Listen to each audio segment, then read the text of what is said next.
everyone, I'm Allison Anderson. I'm a Sony Alpha Collective member and I make travel and lifestyle content online. I've been making YouTube videos for 12 years now, and my favorite thing to do is travel around the world and share those adventures with my audience. Today I'm going to be talking about all things YouTube, why it's my favorite platform, how to start a channel and make your videos stand out, my favorite gear, tips and tricks for growing a channel, and how to make money from your videos. So why YouTube? If you're interested in creating content, it can be really overwhelming trying to choose which platform to start with. However, I think YouTube is the best, and here's why. First, it's evergreen, meaning the life cycle of a video is much longer and videos can be discovered years after they've been published. YouTube has become a video search engine, and what's really nice about that is when you've put a lot of work into a video, you've poured your heart and soul into it, you feel like you get more out of it because it lives for longer. Versus platforms like Instagram and TikTok, where the average life cycle of something is usually a day or two, maybe a week if you're lucky. I remember when I cut together my first TikTok video, I spent like 3.5 hours on it. I was way too invested. And 24 hours after I posted it, it was dead. There were no more views, no more likes, no more engagement on it. It was so much work for so little life on a piece of content. Now it's just buried in the abyss of TikTok, never to be seen again. So the work that you put into YouTube goes a longer way. Another thing I love about YouTube is you can share so much more in long form video than on short form video platforms like Instagram and TikTok. You can really dive into the details, whether it's teaching your audience how to do something or documenting an experience, and it allows you to connect with people who share your interests. That's one of the best things about YouTube is the community. And then another amazing thing about YouTube is you can monetize your video content. You can make money from views on your YouTube videos, and I'm going to talk about that more later on. So what is vlogging and why is it special? If you're new to YouTube, you probably keep hearing this term vlogging, which stands for video blogging, and it's really just sharing your story. It could be a project you're working on, tips you have, a travel adventure, or just a daily diary. There really aren't any rules, and I think the special thing about vlogging and why people are really drawn to it is it feels very personal. Unlike a documentary or a TV special, vlogging doesn't feel like a large production, even though for some creators it is. Like, you know how it's always really exciting when one of your favorite celebrities starts a YouTube channel or signs up for any social media platform, really. Even though you've seen them in interviews or TV specials or whatever, it feels so much more personal to see them vlog or talking to their phone or sharing photos of their weekend on Instagram. And that's a good reminder that more than anything, people like real. As long as you are just sharing something real in your videos, it's going to resonate with somebody. Now, a lot of people wonder, is it too late to start a YouTube channel? With the popularity of YouTube these days, it's easy to feel like it's totally oversaturated and way too late to start a channel and find any success in it. But that is simply not true. I have talked to people about YouTube for a very long time, and let me tell you, everybody has always thought it's too late to start a channel. In 2025, 2021 is going to seem like a great time to start a channel. And some of the biggest, greatest YouTube channels of all time haven't even been created yet. So don't be discouraged. You are the only person in the world with your unique perspective, and your channel hasn't been done yet. So let's talk about how to get started with your first YouTube video. First, you want to choose a niche. Chances are, if you've been wanting to start a channel, you already have a topic in mind. And choosing a niche is really important when starting a channel because it lets new viewers know what to expect from you.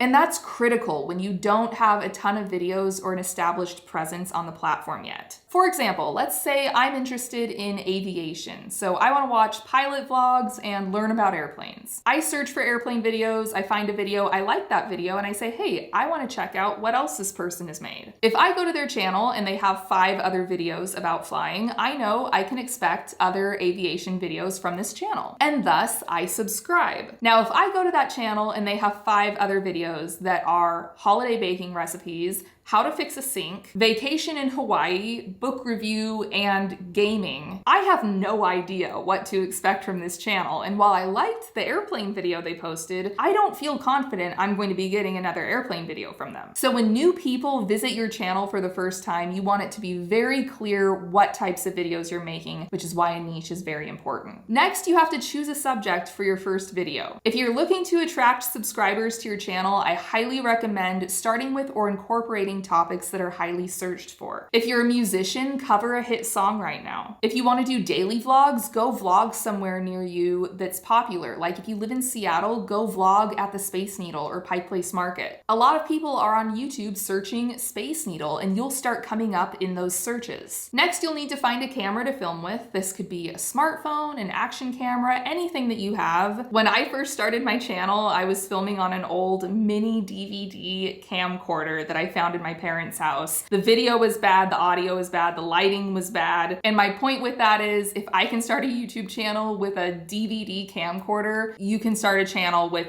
anything you have at your disposal. And then when you go to film your video, do as many takes as you need to. I think this is something that people feel really discouraged about when they first start, because they have to do so many takes to get it right and they feel like they're really bad at it. But the reality is, everybody does a million takes. I will retake the same part of a video 10, sometimes 20 times if I can't get it right. And a lot of creators do use teleprompters to help get around this, because it is easier if you can see words right in front of you. So maybe that's something to look into if you think that would help you as well. But if you're stumbling over your words and you're doing every take a million times, don't feel discouraged. That is everybody's experience. Also, don't feel discouraged if you feel awkward, shy, embarrassed. I felt all of those things when I first started making videos, so much so that I didn't even tell anybody I was making YouTube videos for a little while. When you're not used to being on camera and seeing yourself on camera, it's really weird. And if you're filming in public, it is awful the first time. It really is. You feel like everyone is staring at you. It is so embarrassing. It gets better. Finding your camera presence takes time, and every YouTuber that you love watching at some point posted their first video and felt as vulnerable and awkward about it as you may feel about posting yours. So what makes a good video? Number one is planning. The more planning you do, the easier the process is going to be and the better your video is going to be. Yes, sometimes you can spontaneously pick up a camera and magic will happen, but that's usually not the case. So for example, let's say I'm going to go vlog a hike. I ask myself, how is the video going to open and what visuals do I need to really share this experience? What talking points do I want to make? Is this place going to be crowded? Do I want to be there at a certain time of day? And what is the weather going to be like? I always make an outline for a video that details the talking points I want to make and how I want the video to progress. Also, plan out your gear. What camera or cameras are you going to be shooting with? Are your batteries charged and packed? Are your memory cards emptied, back in the camera, and formatted? I think every single YouTuber has had the experience where they've gone out to shoot something and realized that they either didn't have a battery in their camera or the battery was dead, or they didn't have room on the memory card they brought with them, or they didn't have a memory card at all. Unfortunately, it will probably happen to you at some point, but the more you plan, the lesser the likelihood is that it will happen. Also, a big part of planning is cleaning your gear. Is your gear clean? Are your lenses wiped? The next thing that makes a good video is story. A popular phrase in media is story is king. I believe this is one of Pixar's original mottos, and it basically means that an engaging story is key to an effective film. And it's very true for vlogging. So ask yourself, what's the point of this video? What journey am I bringing my viewer on? The next thing you need in your video is personality. We all have YouTube channels that we watch because we just like the person who makes the videos. We think that they're really funny, we like that they're energetic, or maybe we like that they're really calming. So don't be afraid to let your personality shine through, because that's what's going to make your videos really unique. The next thing a video needs is details. Highlighting details both verbally and visually are crucial for a good video. If you're hiking in the woods, stop and show everyone that unusual flower that you found, or describe how crisp the air feels, or get some audio of the birds chirping in the trees. And visual details are easily shown with something called B-roll. B-roll is a term for supplemental footage to your primary footage. So right now you see me here on screen talking to you. This is the primary footage.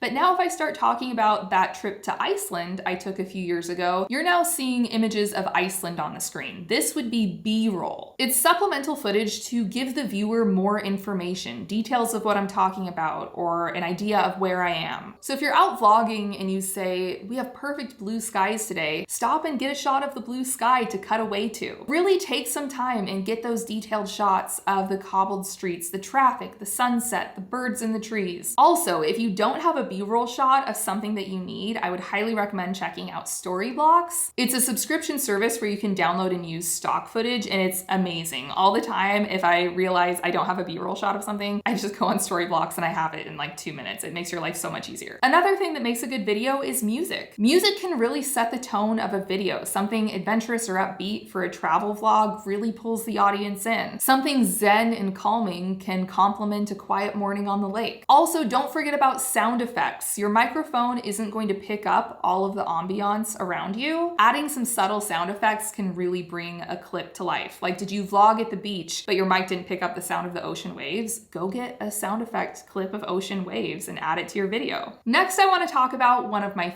favorite things to talk about, which is gear. But first, I want to address the question that everyone asks, which is, does gear matter? Does better gear make a better video? I would say yes and no. It's really easy when starting out, if you don't have a whole gear setup yet, to feel like I can't make good videos because I don't have fancy equipment. But the thing is, there are creators that I follow that it wouldn't matter what they shot on. They are so interesting and engaging that it wouldn't matter if they were shooting on the cheapest camera out there, they would still be making amazing content. If you can figure out how to tell a story, engage your audience, include the details, the music, the sound effects, you don't need the best gear to get people to want to watch you. That being said, better cameras, lenses, microphones, etc. are going to unlock the potential of what you can create. If you want to film wildlife in Yellowstone National Park, you're probably not going to get any really close-up shots on your smartphone. And if you do, you're probably in trouble. You're going to want a telephoto lens, which can be expensive. So gear can matter, but only if you're doing all of the other things right too. So let's talk about what I shoot with and why I love it. And I have to say, if you are just now getting into vlogging, what a time to start, because gear has come such a long way, even in the last 5 years. So starting with cameras, there are a handful of cameras I use to shoot my content. My main camera that I'm shooting on right now is the Sony a7S III. I love this camera. If you follow me on my YouTube channel, you know this. I've done nothing but rave about it since it came out. For starters, it's phenomenal in low light, like out of this world good in low light. It also shoots in 4K resolution at 120 frames per second, which is incredible for slow motion. I prefer to shoot anything that moves really quickly in 120 frames per second because then I can slow it down and really highlight the detail. Also, the in-body stabilization is great, so handheld footage isn't shaky. It also has a flip-out swivel screen, which is essential for vlogging. It makes it so much easier when I'm trying to get a shot of myself on camera out somewhere so I can actually see where I am in the frame. And then also the autofocus tracking is impeccable. This thing does not lose my eye. I don't know how it does it. And that's so important for me because most of the time I don't have anybody behind the camera. I self-shoot most of my content. So I don't have somebody there checking to make sure things are in focus. So I need the camera to get it right the first time. The camera I used before the a7S III was released and became my main camera is the Sony a7 III. This is one of Sony's most popular cameras of all time. I swear at one point every YouTuber was talking about this camera. I shot on this exclusively for a couple of years and it's what made me fall in love with the Sony ecosystem. It's full frame just like the a7S III is, and actually Sony just announced the new a7 IV, which is the successor to this one, which is so exciting because it has a ton of upgrades like the flip out swivel screen, and it shoots 4K at 60 frames per second, which is amazing. Now these big mirrorless cameras are a little too heavy for me to hold out in front of myself to vlog with. So for those types of shots, I use the Sony ZV-1. Sony designed this camera for the vlogger, which what an exciting time to be in where cameras are being made specifically with YouTube and social media in mind. It has a swivel screen so you can see yourself. It has a 1.8 aperture so you get that nice blurry background behind you. It also has built-in ND filters so you can still use the 1.8 aperture capture even in a really bright environment. It also has a pretty great internal mic and it comes with a wind cover for it, but you can also use an external microphone with it. Another type of camera I use is an action camera, especially for anything involving water, being on the water or underwater. That's a really cool perspective to be able to add to your content. Is if you're jumping in the lake, you can take the camera with you. And then I also use a drone for aerial footage. I think aerial footage adds such a unique perspective to any location, and it's a really great way to make your videos stand out. Next, let's talk about lenses. If you decide to get a camera with an interchangeable lens system like a mirrorless camera, your lenses are going to determine the look of your video. And everybody's preference for lenses varies depending on what they're shooting. If you have no idea where to start, I would consider a 24 to 70 millimeter zoom lens. 24 to 70 is a really versatile range because the 24 millimeter end is pretty wide, but the 70 millimeter end is pretty zoomed in. It's great for detailed shots, B-roll, or anything that's a little ways away from you.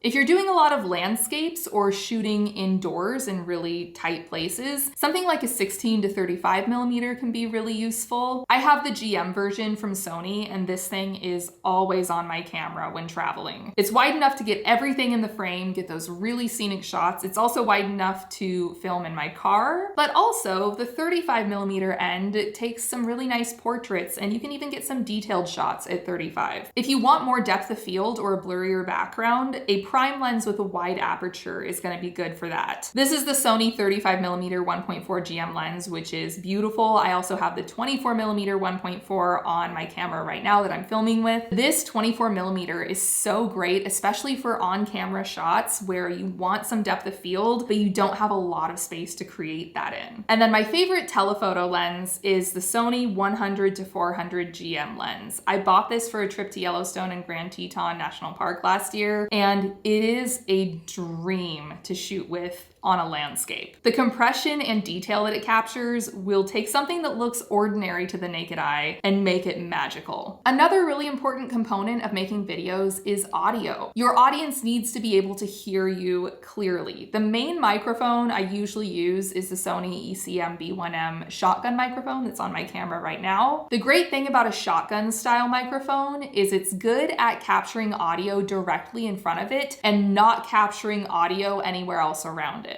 So right now, if I was at a park and there were some kids playing over there, this microphone would be good at isolating my voice and not picking up the sound of the kids playing. I also really like that this microphone is powered by and works directly with my camera through the hot shoe, so I don't have to charge it, I don't have to plug it in anywhere. And then another type of microphone that's really popular is a lavalier mic, which is the type of microphone that clips onto you. These are especially good if you're going to be a distance away from the camera or if you're constantly moving on camera, like you're giving a home tour and walking around and you're, going through different rooms and you're going to be different distances from the camera at all times. It's better to have your mic attached to you so your audio isn't always changing. And then another really important aspect of making videos is lighting. Oftentimes bright natural light is enough to light a video. I filmed in front of a big bright window for the first several years of making videos before buying lights. So if a lighting setup isn't feasible for you at first, natural lighting will totally work. But if you don't have that option or you want more control over your lighting environment, I highly recommend getting some softbox lights. Softbox lighting looks really natural because there's a screen in front of the light that diffuses it, and you can strategically place the lights to create different effects, different shadows, different moods. Okay, so moving on from gear, let's talk about all the things that go into making a YouTube video that aren't filming. At first, it seems like the biggest part of making YouTube videos is the actual filming, being on camera time, but that's actually only a very small part of the process. By far, the most time-consuming part of my workflow is editing. You're going to need some editing software to cut your videos together, and there are a handful of popular options to choose from. If you have a Mac, iMovie is a great program to start with. I used that for years when I was starting out, and the nice thing about iMovie is it's free, and it'll do all of the basics for you. If you're looking for something more advanced, Final Cut Pro is also a software from Apple, and it's what I've personally used for 9 years now. I find that it's really intuitive to use, and I love that it's a one-time purchase. Once you've bought it, you never have to buy it again, even with new upgrades and versions that come out. I paid for it once back in 2012, and I have the latest version of Final Cut on my computer. A couple other programs that people seem to love that are worth checking out are Adobe Premiere Pro, which has been around for a long time, and then a newer program that's gotten a lot of of buzz that people seem to love is DaVinci Resolve. So I would look into all of those to see which seems like the best fit for you, and sometimes it takes trying a couple of programs to find the one that clicks. Another important part of the video process is storing data and clearing memory cards. One of my biggest tips as a creator is to get organized early on. Organize how you store and back up your footage and be diligent about doing that. You want to invest in some good hard drives, figure out an organizational structure, and then make sure you have 2 copies of it. There's a saying with data storage that if it's in one place, it's in 0 places. Hard drives and memory cards fail all the time, so if you really want a file to be safe, you need it to be in 2 different places. Also, there's a lot of busy work kind of stuff, like filling out the description boxes for your videos and your tags for your video. There's a service called TubeBuddy that you should definitely look into that will generate relevant tags for your video, and it will show you how your video ranks for each of those tags. You'll also want to amplify your video across other social platforms. You'll spend time coming up with titles and thumbnails. I swear one of the most time-consuming things about making videos is agonizing over which thumbnail and which title to use. Like, I have actually lost sleep wondering which of the 2 thumbnails I've made is going to be the better thumbnail. Also, you'll want to add captions to your video. Captions are so important, not only for viewers who have impaired hearing, but also a lot of people watch videos silently. I do all the time. If I'm sitting in a waiting room or somewhere and I don't have any headphones with me,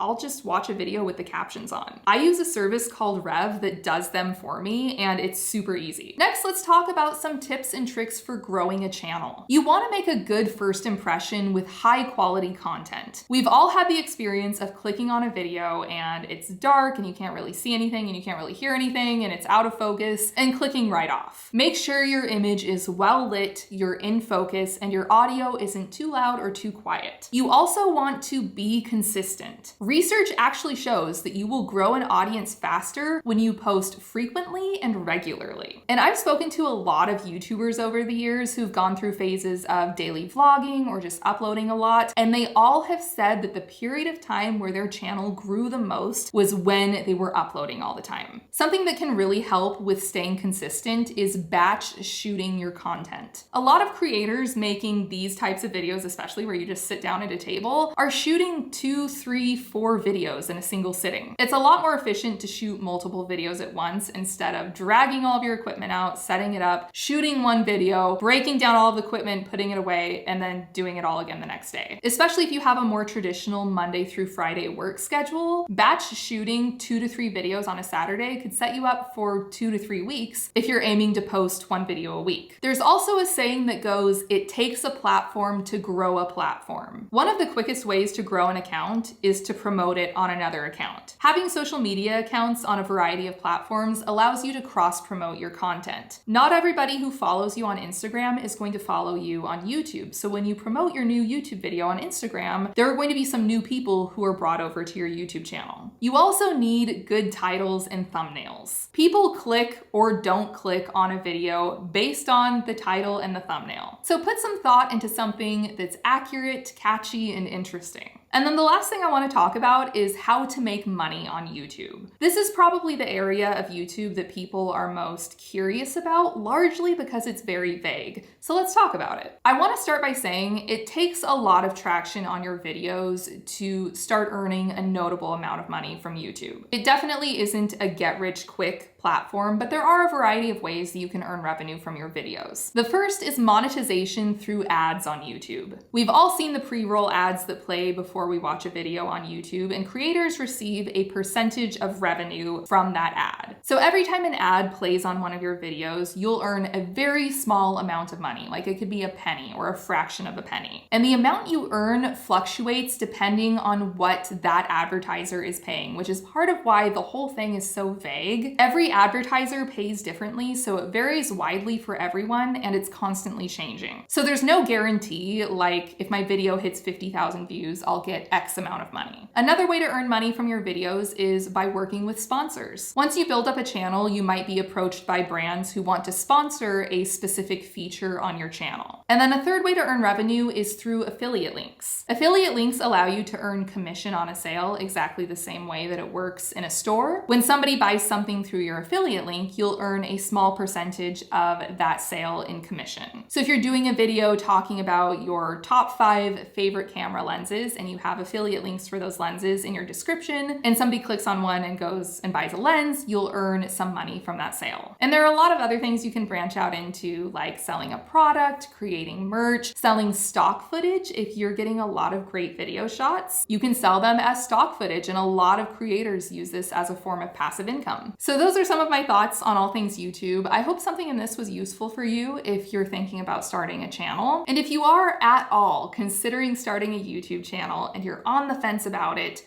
do it. It's so fun, the community is amazing, and you could be the next big creator that everybody's waiting for. Thanks for joining me today, and have fun out there filming.